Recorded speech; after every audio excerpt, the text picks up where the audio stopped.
Bueno, ya estamos aquí de nueva cuenta.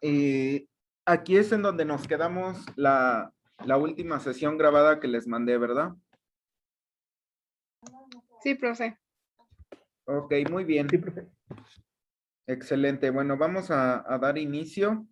En este caso, tal y como se los comentaba en esa sesión, vamos a empezar a ver lo que son los elementos de un sistema neumático básico, en el cual consiste en dos partes, la parte de producción y la parte de utilización.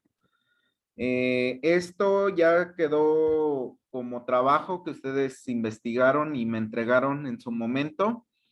Y bueno, vamos a ver todos los elementos que conforman un sistema neumático básico. Tal y como lo dice su nombre, neumático es un sistema básico, es decir, es el mínimo requerido que se necesita para conformar un sistema neumático. No quiere decir que esto sea suficiente. Ya dependiendo del proceso en que lo vayamos a emplear, vamos a requerir elementos de mayor capacidad o de menor capacidad o incluso dos elementos o más del mismo tipo.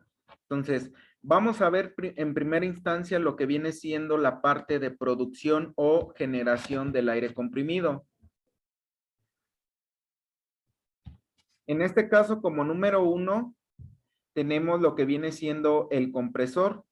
El compresor, obviamente, es el que me va a generar ese aire comprimido.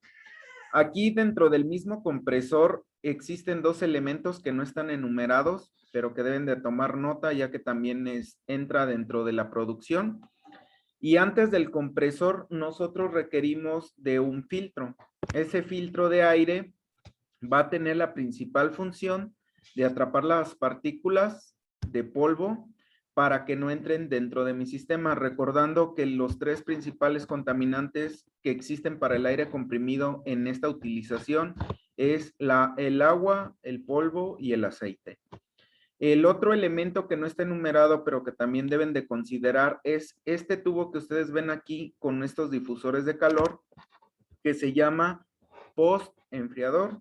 El post-enfriador va a tener la función de condensar la mayor cantidad de agua que existe en nuestro aire comprimido para poderla extraer fácilmente de nuestro sistema.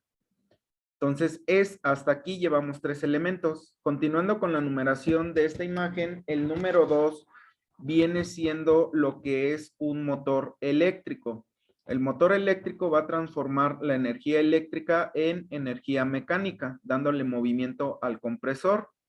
El número 3, que viene siendo este recuadro, que es un presostato. Ese presostato es un presostato diferencial. ¿Por qué es diferencial? Porque yo puedo calibrar una presión mínima y una presión máxima. ¿Para qué me va a servir calibrar esas dos presiones? La presión mínima la voy a calibrar y va a ser indispensable para mandar una señal, ya que este presostato está conectado a unos contactos. Esos contactos son los que van a hacer el paro y arranque del motor. Entonces, cuando va a arrancar el motor eléctrico es cuando en el presostato detecte la presión mínima. Va a encender y va a comenzar a generar aire comprimido. esa presión va a ir aumentando dentro del depósito. Cuando llegue a la presión máxima, va a mandar a abrir esos contactos y va a detener el motor eléctrico y a su vez va a detener el compresor. Ese es el número 3. El número 4, que viene siendo esta parte de aquí, viene siendo una válvula check o una válvula antirretorno. Esa válvula antirretorno tiene la función de permitir el paso del aire en una sola dirección. ¿Por qué es necesaria? Porque mientras esté trabajando el compresor, va a permitir el paso del aire del compresor hacia el depósito. Pero, ¿qué sucede cuando estos dos componentes se detienen? La presión que previamente hay ya en el depósito va a tender a regresar al compresor. Y si eso pasa, lo que va a ocasionar va a ser desperfectos en la cabeza del compresor. Entonces, para evitar ese posible daño, se requiere de esta válvula check para que cuando estén en reposo no permita el paso del flujo del depósito hacia el compresor. El número 5 vendría siendo el depósito. Su principal función es la de almacenar el aire comprimido que se genera. Sin embargo, no es su única función, que más adelante vamos a ver con qué otras funciones cumple el depósito. Pero la principal función es la de almacenar el aire comprimido que se genera. El número 6 vendría siendo esta parte de aquí, que es un instrumento de medición, que es un manómetro, y su finalidad es la de tomar lectura de la presión que estamos manejando dentro del depósito. El número 7, esta que está en la parte inferior del depósito, su finalidad es la de purgar los contaminantes que están dentro de mi sistema y se llama purga automática. Sin embargo, aunque lleva por nombre purga automática, no es indispensable que sea de manera automática, sino también puede ser de una purga mecánica o purga manual. Entonces, cuando es purga manual, en este caso se va a requerir de una persona, de un técnico encargado de que periódicamente vaya a descargar para que se extraigan los contaminantes que están depositados dentro de mi depósito. El número 8, que es el elemento que está entre el compresor y la válvula check o válvula antirretorno, es una válvula de seguridad. Esa válvula de seguridad va a tener la función de que en caso de que haya sobrecarga o sobrepresión, mejor dicho, dentro del depósito, esta la va a desfogar de tal manera que no sobrepasemos los límites que soporta el depósito. Entonces, esta válvula de seguridad va a desfogar la sobrepresión que pueda existir dentro de mi depósito. El número 9, esta especie de gabinete viene siendo un secador tipo refrigerativo. Aunque existen otros tipos de secadores que vamos a ver más adelante, en este caso está representado el secador refrigerativo. El secador refrigerativo va a tener la capacidad de también de hacer condensar el aire, el agua que está dentro del aire comprimido para poderla extraer y a su vez como tal secar el aire para que esté en óptimas condiciones el aire comprimido de ser utilizado. El número 10, que es el último elemento de la parte de producción, es un filtro en línea. Y su función de un filtro en línea es la de atrapar todas las partículas sólidas, pero también de atrapar el agua condensada que hay dentro de mi sistema. Si ustedes se fijan, en la parte de producción es en donde va a haber más presencia de esos contaminantes. Entonces, por ende, se van a requerir de elementos que sean de mayor capacidad para extraer la mayor cantidad de estos contaminantes. Disculpe, profe. Hasta aquí la parte de producción. Adelante, dime. Hay unos compañeros que me comentan si los puede dejar pasar a la sesión. Ok, listo. Ok, entonces hasta aquí la parte de producción. ¿Alguna duda con respecto a la parte de producción o algo que quieran agregar? Yo sí, profe, en la parte de producción, ¿la purga va en esa parte o ya es en otra casa de mantenimiento o algo así? Sí, lo que viene siendo la purga siempre debe de ir en la parte inferior del depósito. ¿Por qué? Porque cuando estos componentes, sobre todo el compresor cuando está estático, cuando está en reposo, aquí la presión que previamente se formó, también pasaron contaminantes. Entonces, cuando este está en reposo, los contaminantes por gravedad se van a alojar en la parte inferior del depósito. Entonces, como se alojan en la parte inferior, por eso es necesario poner la purga en la parte inferior, para que por gravedad se extraigan esos contaminantes. Entonces, sí es indispensable que la purga siempre se ponga en la parte baja del depósito. Ok, gracias, profe. Ok, muy bien. ¿Alguna otra pregunta?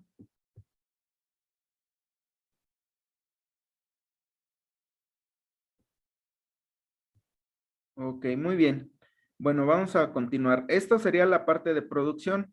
De la línea punteada a mi lado derecho, viendo la figura de frente, es la parte de utilización del aire comprimido que previamente se generó. Aquí el número 1 lo tiene contemplado como este elemento, que es una simple conexión, pero está considerada como un elemento. ¿Por qué? Esta tubería que es de mayor diámetro es la distribución principal. Esa distribución principal sabemos que va a llevar de todas maneras todavía contaminantes. Entonces, esta conexión, si yo la hiciere aquí en la parte de abajo, va a pasar lo mismo que en el depósito. Los contaminantes por gravedad se van a alojar en la parte inferior. Lo mismo pasaría en esta tubería. Se van a alojar en la parte inferior, la mayor cantidad. Entonces, si yo hago esta conexión en la parte de abajo, voy a favorecer el paso de los contaminantes a mi línea secundaria, que ya es la utilización.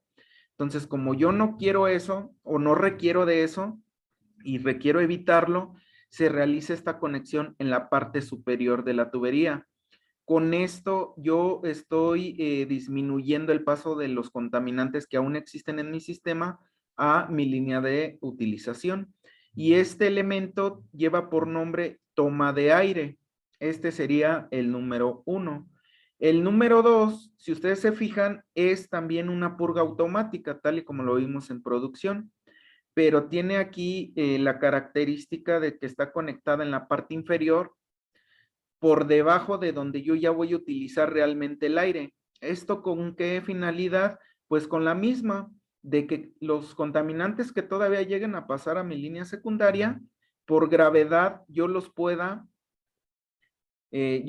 desechar con ayuda de esta purga que está en la parte baja de mi tubería o de mi línea secundaria. Entonces, esta es igual que este elemento en la parte de producción. El número 3 viene siendo una unidad de acondicionamiento del aire, también conocida como unidad de mantenimiento, pero también es conocida como FRL, de sus siglas, filtro, regulador y lubricador. Es decir, este elemento está compuesto por 3 dispositivos. El primero que vemos aquí, que viene siendo un filtro y que tiene la misma función que este filtro que vimos aquí, la de atrapar partículas sólidas y sobre todo retener agua. Este elemento de aquí en medio es el regulador de presión. El regulador de presión, recuerden que cuando nosotros escuchemos presión en un sistema neumático básico, debemos de relacionarlo directamente con la fuerza con la que se van a mover mis actuadores. Entonces, aquí es en donde yo voy a regular la presión de trabajo. Posteriormente, este dispositivo viene siendo el lubricador. El lubricador, obviamente por efecto Venturi, va a mandar partículas de un aceite especial para lubricar el interior de mis componentes neumáticos a efecto de alargarle su vida útil. El lubricador no siempre es necesario. En ocasiones yo nada más voy a requerir de un FR, es decir, un filtro y un regulador. Y va a haber procesos en los que yo sí requiera un FRL, puesto que voy a manejar componentes que requieren de ser lubricados. Este sería el número 3. El número 4 vienen siendo las válvulas direccionales. Con las válvulas direccionales yo voy a dirigir el paso del aire a efecto de poder controlar los movimientos de mis actuadores. Entonces, con las válvulas direccionales, yo voy a poder decidir hacia dónde se van a mover estos actuadores. El número 5 son los actuadores, que recordando es el efector final de este sistema neumático. Es quien me va a realizar el trabajo físico, el trabajo mecánico. Este tipo de actuadores pueden ser de dos tipos. Uno, que puede ser un cilindro, como el que está representado aquí, y con este cilindro yo voy a poder realizar movimientos lineales de salida o de regreso, pero también puedo ocupar motores neumáticos con los cuales voy a poder hacer movimientos de rotación. El número 6, que vienen siendo estos pequeños cuadritos que están por debajo del actuador, vienen siendo los reguladores de caudal. Recordando que los reguladores de caudal, cuando yo escuche caudal, quiere decir que estoy hablando de velocidad. ¿Con qué velocidad se van a mover mis actuadores? Entonces, con el regulador de caudal, voy a regular la velocidad de mis actuadores. Y hasta aquí sería la parte de utilización.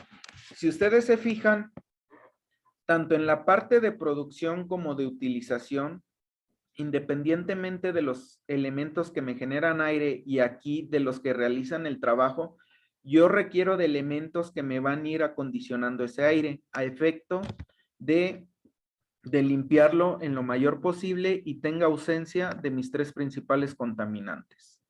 Y esa sería la parte de los elementos de un sistema neumático básico. ¿Alguna duda al respecto? Yo sí, profe. En la parte 3, donde dijo que el lubricador, habló sobre un efecto Venturi, pero ¿qué es un efecto Venturi? Ok, el efecto Venturi es de que tú al hacer pasar una presión de aire, el lubricador va a estar dentro de este depósito, que es el lubricador. Entonces va a hacer como una especie de succión, pero esa succión va a hacer que el aceite que está aquí depositado lo atomice. Entonces, al atomizarlo, van a ser pequeñas partículas de ese lubricante que van a viajar a través de la tubería hasta llegar al interior de mis dispositivos. Entonces, de esa manera es como trabaja el lubricador. De una manera atomizada hace la lubricación. Ah, ok, muchas gracias, profe. Ok, muy bien. ¿Alguna otra pregunta?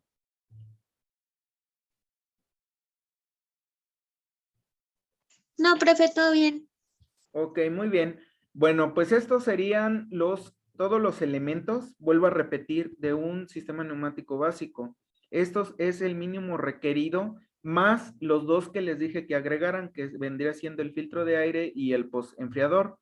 De ahí en más, no quiere decir que con esto es suficiente, es el mínimo requerido, ya que hay procesos, digamos, sobre todo en el rubro o en la aplicación de nivel farmacéutico, electrónico o nivel médico o incluso alimenticio, en donde yo requiero un nivel de filtraje todavía mayor. Que los niveles de filtraje vamos a ver más adelante para saber qué tipo de elementos yo requiero dependiendo del proceso. Entonces, ahorita a manera de hacer un poquito más conciso la definición de cada uno de estos elementos, voy a pasar unas diapositivas en donde vienen la definición de cada uno de ellos de una manera concisa. Voy a pasar las diapositivas y me van a ir ayudando a hacer la lectura de cada uno de los elementos y en su momento, si existe alguna duda, me lo hacen saber y lo checamos. Bueno, aquí están las definiciones y vamos a comenzar con motor eléctrico. ¿Quién me puede apoyar, por favor?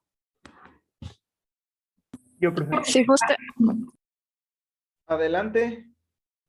Sistema de producción de aire. Motor eléctrico. Suministra la energía mecánica al compresor. Transforma la energía eléctrica en mecánica.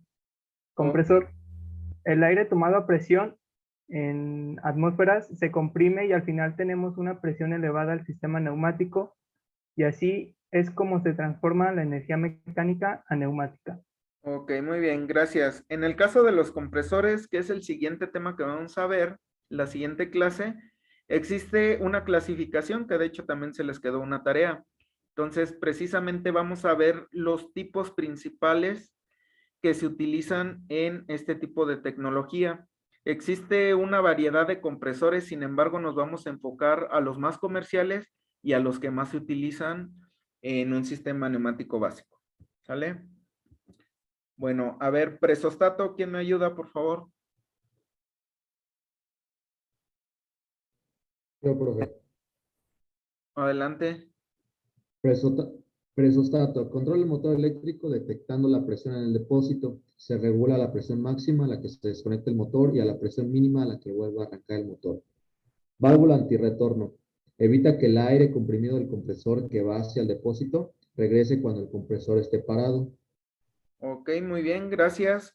En el caso del presostato, lo que viene siendo la presión máxima y mínima, vuelvo a repetir, esa nosotros la calibramos independientemente, o mejor dicho, las vamos a regular dependiendo del proceso en la que estamos aplicando. Tal vez en el proceso yo no puedo manejar presiones mínimas de 35 PSI. Entonces, para evitar llegar a esa presión mínima que voy a estar utilizando, tal vez lo voy a regular a 45 PSI para no llegar al límite. En el caso de la presión máxima, generalmente siempre se regula de acuerdo a la capacidad que tenga el depósito de poder almacenar. Entonces, esa va a ser la presión máxima a la cual yo voy a regularla. En el caso de la válvula antirretorno, bueno, en este caso, pues es esa válvula, nada más con el simple hecho de ponerla, como es una válvula check, nada más va a permitir el paso del aire en un solo sentido. Adelante.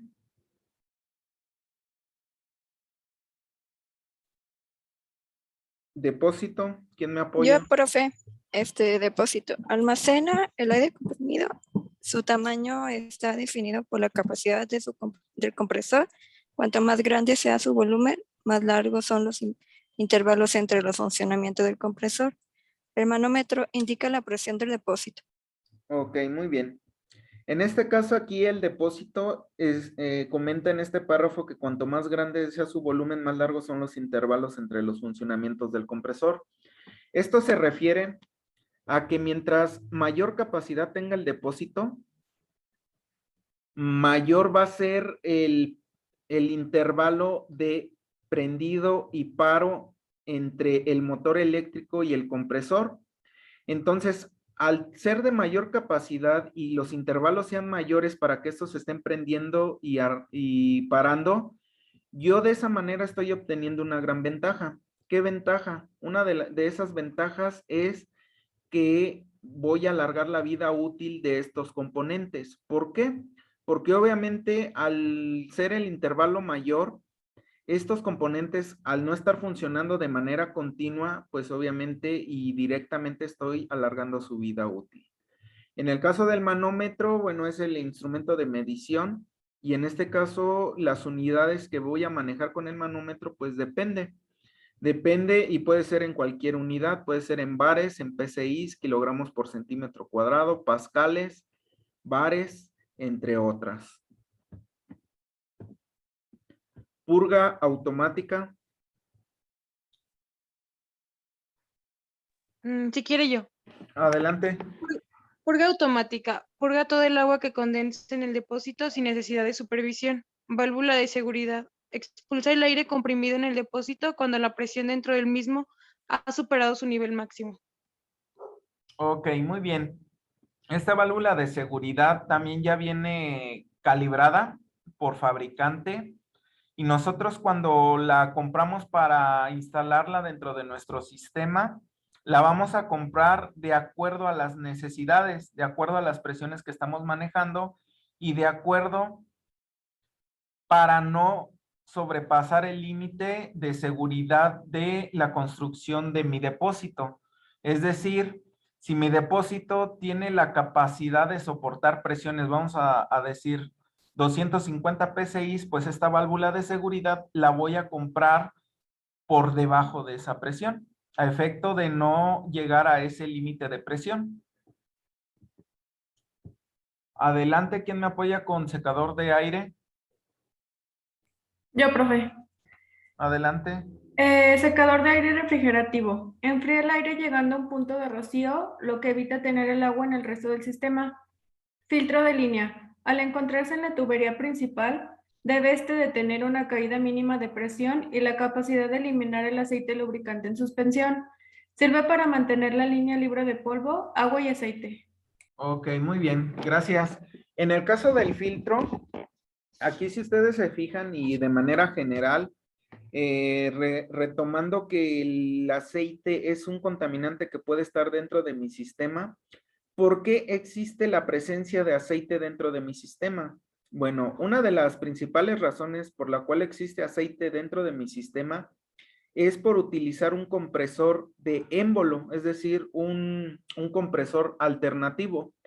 Generalmente ese tipo de compresores llegan a pasar, como esos compresores utilizan como lubricante aceite, generalmente, o si ese aceite llega a pasar a la cámara de compresión y de esa manera es la razón por la cual tengo presencia de aceite en mi sistema. Con otro tipo de compresores se puede evitar eso, pero generalmente cuando ocupo ese tipo de compresor es cuando yo tengo presencia de aceite dentro de mi sistema. Adelante, ¿quién me apoya con esta diapositiva? Yo, profe. Adelante, por favor. No están enumeradas, ¿verdad? Es decir, para identificarlas en el sistema que usted nos mostró. No, no están identificadas, pero sí vienen más o menos en orden. Ah, ok. Ujú. Toma del aire. Para el consumo, el aire es tomado de la parte superior de la tubería para permitir que la condensación ocasional permanezca en la tubería principal. Cuando alcanza un punto bajo, una salida de agua desde la parte inferior de la tubería irá a una purga automática, eliminando así el condensador. Ok. Muy bien. Adelante. Con el otro. Sí. Purga automática. Cada tubo descendiente debe de tener una purga en su extremo inferior. El método más eficaz es una purga automática. Impide que el agua se quede en el tubo en el caso en que se descuide la purga manual. Ok, muy bien. Bueno, aquí hay un pequeño error. En lugar de pie es que impide. Pero bueno. En este caso, la toma de aire es la conexión en la parte superior de la red de distribución principal que les comentaba. Y la purga automática aplica para los dos casos, tanto para la generación como para el consumo. Y aquí exactamente nos está diciendo que debe de ir en el extremo inferior, a efecto de que por gravedad podemos desechar fácilmente estos contaminantes. ¿Quién me ayuda con esta última, por favor? Yo, profe. Adelante. Controladores de velocidad. Permiten una regulación fácil y continua de la velocidad del movimiento del actuador. Muy bien. ¿El que sigue? Actuador. Transforma la energía potencial del aire comprimido en trabajo mecánico. En la figura se ilustra un cilindro lineal, pero se puede ser también un actuador de giro o una herramienta neumática, etc. Ok, muy bien. Así es, bueno, el actuador, vuelvo a repetir, es el efector final y pues es el que va a realizar el trabajo. Y en el caso de los controladores de velocidad, pues se está refiriendo a los reguladores de caudal. Estos dos últimos, Yo, profe. por favor. Unidad de acondicionamiento del aire. Acondiciona el aire comprimido para suministrar aire limpio a una presión óptima y ocasionalmente añade lubricante para alargar la duración de los componentes del sistema neumático que necesitan lubricación. Ok, el que sigue. Válvula direccional. Proporciona presión y pone a escape alternativamente las dos conexiones del cilindro para controlar la dirección del movimiento. Ok, muy bien.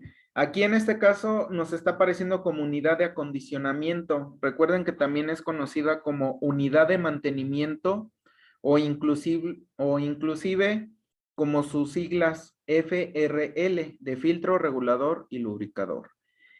Haciendo hincapié y recordándoles que en este caso el FRL no siempre es idóneo. Generalmente a veces nada más se requiere de un filtro y regulador. ¿Sale? En el caso de las válvulas direccionales, de hecho, cuando Cuando concluyamos con lo que viene siendo el primer departamental, es el primer tema a abordar, lo que viene siendo la simbología de válvulas direccionales. ¿Hasta aquí alguna duda, algún comentario, algo que quieran agregar? Profe, ¿pudiera por favor regresar a la diapositiva 24? Listo. Listo, gracias. Ok, muy bien. Esta presentación yo se las voy a pasar. También les voy a pasar otra presentación que tengo por ahí, más la tabla de los niveles de filtraje, y para que pues la tengan presente por si quieren ir repasando, al igual que pues como he estado haciendo con las sesiones que quedan grabadas y que en su momento cuando las subo a la nube les hago llegar el link para que ustedes repasen clase. Ok, bueno, entonces hasta aquí sería el tema de hoy. Esto era el principal objetivo de esta sesión. Si ustedes se dan cuenta, pues son definiciones muy sencillas, tal y como se los dije al inicio del semestre. El primer departamental es pura teoría, el más aburrido, pero con su respectiva importancia, ya que el entender esta parte nos ayuda al desarrollo de los circuitos que vamos a ver más adelante. Entonces, si no hay dudas, no hay comentarios, sería hasta aquí la sesión de hoy. Nos veríamos la siguiente clase para continuar con estos temas. Por mi parte no hay dudas. Ok, muy bien. No, profe. Ok, muy bien. Pues que tengan excelente tarde, cuídense mucho y nos seguimos viendo. Y nuevamente una disculpa por la tardanza, pero bueno, aquí estamos. Nos vemos mañana, profe. Hasta luego. Gracias, profe. Hasta mañana, profe. Nos vemos. Gracias, profe. Nos vemos, profe, gracias. Hasta luego.